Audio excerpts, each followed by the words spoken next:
사랑하고 존경하는 천안 시민 여러분, 천안 시민이란 자부심으로 살고 있는 자랑스러운 민주당 100년당원 황천순입니다. 천안 시민과 함께 행복한 동행으로 천안의 봄, 희망의 봄을 만들고자 국회의원 출마를 결심하였습니다. 저는 천안 목천에서 태어나 초중고를 천안에서 졸업한 천안 사람입니다. 국회의원 보좌관을 거쳐 2010년 최연소 천안시 시의원을 시작으로 삼선 시의원과 제8대 후반기 천안시의회 의장으로 선출된 이후 행정부의 견제와 감시기구의 수장으로서 시민 여러분들과 동행하는 마음으로 풀뿌리 민주주의 실현을 위해 시민들의 목소리를 실질적으로 정책에 반영하고자 균형 잡힌 감각과 합리적인 의정활동으로 최선을 다했다고 자부합니다. 또한 요즘 여의도 정치에서 부족한 통합과 상생의 의정활동을 해왔습니다. 욕심만 조금 버리면 충분히 더불어 함께할 수 있는 정치를 실현시킬 수 있는 검증된 사람입니다. 저는 2003년에 열린 우리당에 입당하여 지금까지 당적을 한 번도 변경한 적이 없는 자랑스러운 민주당 100년 당원입니다. 국회의원 보좌관과 충남도의사 당선인 인수위 비서실장과 지방자치분권 전문가로 그동안 쌓아온 의정 경험과 지방행정의 역량으로 한눈 팔지 않고 한결만 달려왔습니다. 바로 역량을 발휘할 후보가 중앙정치에 뛰어들어야 지역도 잘 알고 국민 누구나 차별받지 않고 골고루 잘 사는 행복한 기본사회로 갈 수 있다는 신념으로 천안과 국회의원 출마를 선언했습니다. 얼마 전 광주 MBC에서 총선 여론조사를 했습니다. 광주 전남 8개 지역구 주민을 대상으로 지역구 국회의원 적합 경력을 묻는 질문에 응답자 34%가 지방정부와 지방의회 등의 지역활동 임무를 선호한다고 답했습니다. 이는 매일 싸우고 있는 지금의 여의도 정치가 아닌 지역을 잘 아는 지역 전문가가 중앙 정치를 해야 지역의 민심을 제대로 반영할 수 있다는 지역 주민들의 염원이라는 생각이 듭니다. 정말 잘할 자신 있습니다. 천안은 경쟁력 있는 도시라는 영광을 차지하면서 이면에는 양면적이고 불균형이 심한 도시입니다. 이러한 불균형을 넘어 이제 천안은 세대 간, 계층 간, 지역 간 어디 한쪽으로 치우치지 않고 모두 함께하는 하늘 아래 가장 편안한 도시 그리고 활기찬 천안다운 도시로 거듭나야 합니다. 천안을 위해 국회의원이 된다면 하고 싶은 일들이 많습니다. 우선 50만 이상 대도시에 대하여 특례시로 지정될 수 있도록 법안을 만들겠습니다. 둘째, 원도심 활성화와 주택 공급 해소를 위해 경부선 철도 상층부에 행복주택과 각종 편의시설을 효과적으로 건설할 수 있도록 제도적 마련과 입법 활동 및 예산 확보에 나서겠습니다. 셋째, 저출생 극복을 위해 지금의 지원 방향보다는 새로운 방법을 제시하고 싶습니다. 영유아기부터 성년이 될 때까지 가족의 소중함을 느낄 수 있는 사업을 발굴 육성하고 활성화할 수 있도록 제도적 뒷받침과 입법 활동을 하도록 하겠습니다. 홀로 지내는 것보다 가족이 함께하는 삶, 가족의 소중함을 느껴야 출생률이 높아질 수 있다고 생각합니다. 가족이 있는 삶, 저녁이 있는 삶이 필요합니다. 넷째, 농지 규제를 완화시켜야 합니다. 다섯째, 12년의 지방의원의 처음 경험을 통해 처음에는 기초의원에 대한 정당 공처제를 찬성하였습니다. 하지만 의장을 역임하면서 다른 기초자치단체와 의회를 교류하면서 기초자치단체장과 의회에 대한 공천 폐지가 필요하다는 결론을 내렸습니다. 적어도 기초자치단체장과 의회 중 한 곳은 우선 폐지되어야 된다고 생각합니다. 이에 진행되고 있거나 진행돼야 할 사업인 외곽순환도로 조기 착공, 청정공항까지 전철 연장, 중부 내륙철도 건설에 대해서는 적극적으로 반영할 수 있도록 하겠습니다. 추가적인 공약은 차후에 발표하도록 하겠습니다. 천안 시민 여러분, 지금 제가 가고 있는 이 길이 얼마나 힘들고 험난한지 잘 알고 있습니다. 풀뿌리 민주주의 실현을 위해 그동안 선배들의 수많은 도전과 실패를 보면서 오히려 제 마음속의 자치분권에 대한 열망은 더 커져만 갔습니다. 저는 중앙정치와 지방정치, 지방행정을 두루 경험했습니다. 특히 풀뿌리 민주주의 경험과 합리적인 리더십은 중앙정치에서도 경쟁력 있는 장점이라고 생각합니다. 12년간 의정활동을 통해 천안 발전의 그림을 계속 그려왔습니다. 지방의원 출신도 국회의원을 잘할 수 있다는 것을 보여드리겠습니다. 여의도 정치가 아닌 상생과 소통, 화합과 통합의 정치를 보여드리겠습니다. 도전하겠습니다. 응원해 주십시오. 감사합니다. 죄송합니다. 제가 워낙 오랜만에 하다 보니까 긴장을 너무 많이 한 것 같습니다. 지금부터 이제 질의응답 시간을 갖도록 하겠습니다. 궁금하신 내용 있으면 질문 부탁드리겠습니다. 네, 최영 기자님. 최영훈입니다. 그동안 숱하게 이제 뭐 출마에 대한 설비 오갔던 건 사실이고 네네. 오늘 이렇게 공개로 말씀을 하셨는데 이제 당에서 그 자격 심사라고 해야 되나요? 네네네. 그게 통과가 안 된 걸로 알고 있습니다. 네네. 네. 그거에 대한 생각이 좀 있으실 것 같아요. 우선 현재 제 상황은 검증 통과가 안 된 거는 아니고요. 일단 계속 심사 대상으로 분류가 되어 있습니다. 그래서 이틀 전에 당에서 공식적으로 문자가 왔는데 공천 신청을 할 수 있다. 다만 검증위가 아직 통과된 상황이 아니기 때문에 예비 후보 등록을 할 수 없다. 이런 공식적으로 문자를 받았다는 말씀을 좀 드리겠고요. 그래서 제가 어제 사실 저희 민주당에 공천 신청을 했습니다. 그래서 오늘 기자회견을 했다는 말씀을 좀 드리겠습니다. 네. 아니 지금 검증위에다가 제1차로 서류 접수를 했잖아요. 네네네네. 서류 했는데 통과되지 않는 특별한 이유가 있나요? 왜 다른 후보들 같은 경우는 정말 문제 없는 것 같은데. 저는 그 부분이 도저히 제 기준에서는 그 이해를 못하고 있습니다. 왜냐하면 제가 2022년 지방선거 천안시장 예비후보 등록을 했는데요. 그때 검증이 아무런 문제 없이 통과가 됐습니다. 근데 지금에 와서는 그 이외에 변한 것들이 없는데 왜 검증 통과가 아직까지 안 되고 있는지 제 자체도 궁금하고요. 다만 저한테 당에서 연락 온 거는 제가 사실 12월 4일인가 5일 날 검증 신청을 냈습니다. 그러면 지금 따지면 지금 40일이 넘게 지나고 있는 이 상황이고요. 1차 검증 때 제가 검증을 신청을 했는데 당에서 연락 온 건 우선 두 가지 이유가 있었습니다. 첫 번째는 그 2021년 농지 관련 투기 혐의에 대한 부분, 또 한 부분은 그 상록 리조트 행사에서 제가 같은 당 국회의원을 비방했다. 이 부분에 대해서 소명을 해달라. 근데 그 소명이란 게 뭐였냐면 이게 투서가 들어갔다고 들었습니다.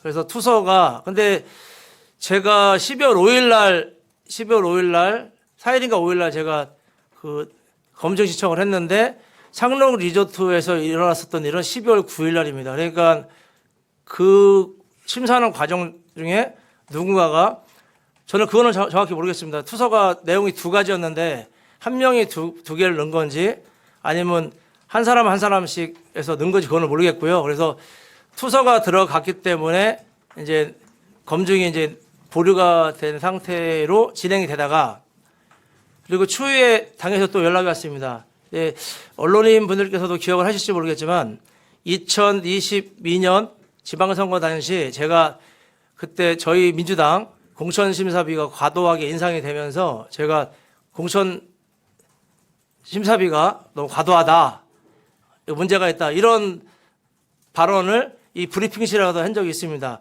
그래서 그 부분에 대해서 소명을 해달라고 또 연락이 왔습니다. 근데 저는 이해가 안 가는 부분들이 지방선거 때 다 진행됐던 건들이고 그때 공천심사비가 과도하다고 얘기했음에도 불구하고 제가 그때 검증 통과 다 하고 예비 등록까지 다 했던 상황들이라는 말씀을 좀 드리고요. 그리고 그 이외에도 부동산 관련해서 뭐 연락이 와서 제가 그 정보공개 청구를 해서 제가 불송치 사유서인가요? 그것까지 당에 제출했다는 말씀을 좀 드리겠습니다. 그리고 제가 이메일을 살펴보니까 한 당에다가 어쨌든 한 10번 정도 메일을 보낸 것 같습니다. 예. 현재 그런 상황입니다. 근데 도저히 저는 이해가 되질 않습니다. 왜냐하면 다시 말씀드리지만 지방선거 때 검증이 이렇게 통과가 됐는데 투서가 들어갔다는 이유만으로 지금 이게 유보가 계속 되고 있는 것 자체가 너무나도 저는 좀 제 기준으로는 이해를 못하고요. 그러면 이 적격에 대한 부분이 빨리 판단해서 부적격을 내리든가 이것도 아니고 지금 거의 후보자 입장에서는 하루하루가 급한데 지금 40일이 넘게 지금 예비후보 등록도 못하고 지금 사무실도 지금 계약도 못하고 지금 이런 상황입니다. 그리고 더군다나 이틀 전에 아까 다시 말씀드리지만 당에서 문자가 왔는데 계속 심사 대상자니 공천 심사를 할 수 있으나 예비후보 등록을 할 수 없다. 이렇게 오니까 저는 지금 앞으로도 이게 선거 활동을 어떻게 해야 될지 이런 것들에 상당히 답답한 마음이라는 말씀을 좀 드리겠습니다. 예. 그 국회의원 그 가탕당 국회의원을 비방했다고 얘기했는데 그 국회의원이 누구예요? 저는 구체적으로 누구란 얘기는 못 들었고요. 저는 그런 사실이 없기 때문에 어떤 말 했는지 기억도 나지 않습니다. 사실 그렇게 소명을 했습니다. 당에 저는 같은 당 국회의원 누구를 비방했는지 모르고 그런 얘기 한 적도 없다 이거였습니다. 다만 그게 상록 리조트 행사라는 것만 얘기 들었습니다. 상록 리조트가 아마 모 중학교 청동물 송년회 행사가 있었는데 아시다시피 제가 지금 현역이 아니지 않습니까? 그러니까 제가 뭐 거기서 뭐 마이크 잡고 뭐 축사를 할 수 있는 상황도 아니고 그냥 명함만 돌리고 또 왔던 것 같은데, 예, 그래서 그대로 얘기했습니다. 어떤 비방을 했는지도 모르겠고 누구란 얘기는 안 했습니다. 당에서도. 예. 공천 비용이 얼마예요? 그때 당시 그 가도하다고 했던 그 공천 비용이 얼마인가요? 그때 제가 정확한 기억은 없는데 아마 500만 원 했던 것 같은데, 모르겠습니다. 300이었는데 500만 원인지 모르겠고요. 요번 저기는 300만 원이더라고요. 예, 요번 청소는. 그러면 공천 심사가 지금 계속 늦어지게 된다면 지금 얘기 듣기로는 이낙연 신당 쪽으로 계속 콜이 들어오고 있다고 얘기 들었거든요. 그러면 산지대에서 하는 게 더 오히려 문희석 의원하고도 싸울 때도 더 편하실 것 같기도 한데 늦어진다면 그쪽으로 옮길 의향이 있으신가요? 사실 한 거의 일주일 사이에 저 만나는 분들마다 저보고 제 삼지대 신당을 얘기를 사실 많이 좀 했고요. 그리고 한 3, 4일 정도 전에는 그쪽 관련 분이 전화가 오셔서 통화를 한 적도 있다는 말씀을 좀 드릴게요. 하지만 제가 그 출마 선언문에서도 말씀드렸듯이 제가 100년 당원이라는 부분을 자랑스럽게 생각을 좀 하고 있습니다. 그래서 또 한 가지는 제가 그 어제 공천 신청을 한 이유도 주변에서 자꾸 그런 말씀을 하시니까 흔들려서는 안 될 것 같다. 그래서 마음을 다잡기 위해서라도 공천 신청을 해야 되겠다 생각을 해서 어제 오후에 공천 신청을 넣었다는 말씀을 좀 드리겠습니다. 계속 뭐 늦어지면 한두 끝도 없다 보니 이게 본인 생각에 언제까지 결정이 안 되면 좀 다른 액션을 해야겠다라고 좀 생각하신 뭐 말씀하신 게 있을까요? 그런 고민을 안 할 수는 없죠. 안 할 수는 없는데 그래도 저는 아직까지는 저는 민주당을 믿고 싶습니다. 그리고 또 한 가지는 지금 제가 이제 부적격 판정이 나온 게 아니라 저는 글쎄요 내일인가 내일모레 또 발표가 나올지 모르겠는데 지금 저는 제 예상컨대 지금 검증위원회에서 저는 아예 공천심사위로 본격적으로 바로 넘어간 것 같습니다. 느낌이. 예. 거기서 판단을 할 거니까 할 예정이니까 저한테 공천 신청을 할 수 있다고 그 당에서 연락이 온 것 같습니다. 예. 네. 네. 천안 갑지역은 문희석 국회의원이 이제 양승조 지사 도지사 시절에 초대 비서실장 그리고 지금 전 의장님은 이제 양승조 의원 시절에 보좌관을 맡았는데 네. 혹시 양승조 지사께서는 뭔가 건지나 이런 거 있으셨나요? 출마한다고 하니 양 지사께서는 저는 사실 검증 신청 원래 사실 예전 같았으면 그 검증 신청하기 전에 지사님하고 상의를 했었을 텐데 저는 이번에 그러지 않았습니다. 왜냐하면 아까 정 기자님께서 말씀하셨던 것처럼 문희석 위원께서도 양승조 지사님 도지사 시절에 초대 비서실장을 했었고 저도 인수위 때 비서실장을 했던 사람이지 않습니까? 그래서 좀 양승조 지사님께서 좀 곤란하실지 모르겠다는 생각이 들어서 저는 검증 신청한 이후에 검증 신청 넣었다고 말씀을 제가 드렸던 부분이고요. 실제로 이제 그 주변 사람들은 상당히 부담스러워하는 건 사실인 것 같아요. 예, 예. 그래서 이 부분에 대해서 지사님하고 어떤 논의도 안 했다는 말씀을 드리겠습니다. 앞으로도 그렇게 논의할 생각은 없습니다. 예. 그거 자체가 이제 지사님한테 부담이 될 수 있으니까. 네. 네, 네네네. 박정 기자입니다. 네. 지금 뭐 질문의 연장선인데 네. 만약에 최종적으로 앞으로 의정 활동을 할 수 없는 상황이 온다면 네. 어떻게 결단을 좀 생각하시는 게 있습니까? 네, 그 부분은 지금 저는 공천심사위원회의 현명한 판단을 좀 믿고 싶습니다. 예. 근데 그거는 지금 예. 계속 반복을 하시는 네, 분이다 네. 보니까 예, 제가 잘 이겨내야죠. 왜냐하면 지금까지 검증 과정을 보면 상당히 힘든 여정이 시작될 것 같은데 제가 어떻게든지 버텨 이겨내겠습니다. 예. 그렇죠, 질문. 우창현 기자. 네네. 지금 거주하시는 데가 신방동이고 정치의 토대는 신방동이 맞죠? 네네. 지금 현재 상태에서는 신방동이 병지역 아닌가요? 현재 상황에서는 병지역이죠. 예. 그러면 이게 병지역이 갑으로 옮겨질 거라는 계산까지 하고 계시는 저는 그 계산을 안 하고 있고요. 그리고 저는 사실 지금 사무실을 지금 얻으려고 하는데도 성정동입니다. 성정동도 지금 바뀔지도 모른다는 생각이 드는데 지금 천안갑 현재 구도를 보고서 이제 판단을 좀 하고 있다는 말씀을 좀 드리겠고요. 저 신방도 거주 말씀하셨는데 제가 이제 국회의원 보좌관 생활을 3년 넘게 했는데 그때 천안갑에서 활동했고 제가 초선 국회의원 때 지역구 중에 한 곳이 일봉동 보명동도 지역구였고요. 그리고 제가 보니까 초중고가 전부 다 천안갑에서 나왔습니다. 그리고 또 아이러니하게도 이렇게 질문하셨는데 제가 상대당 여기 국민의힘 후보인 신범철 후보님하고 참 초중고 대학이 똑같습니다. 원래 고향도 목천이었고요. 예.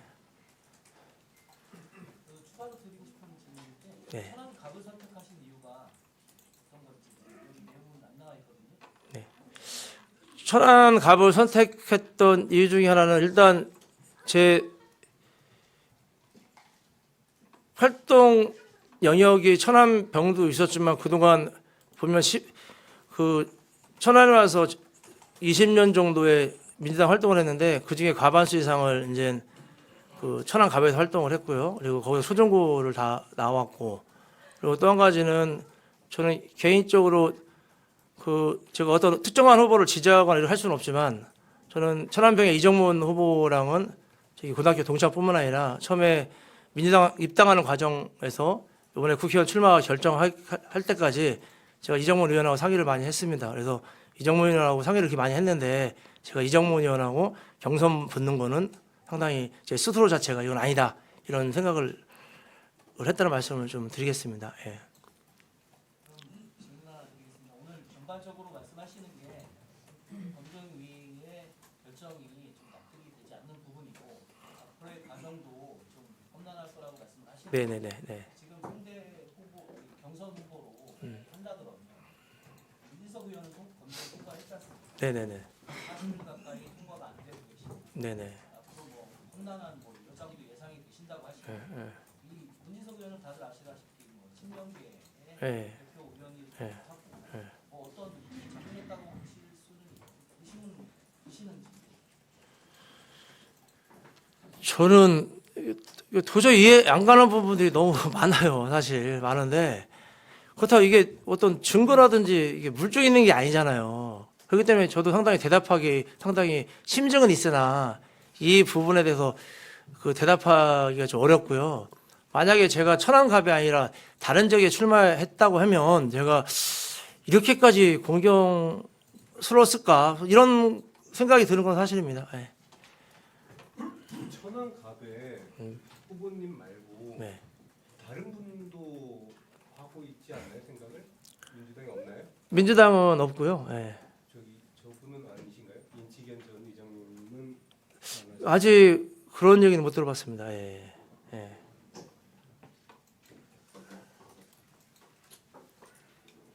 또 질문 있으신가요? 네, 그래요?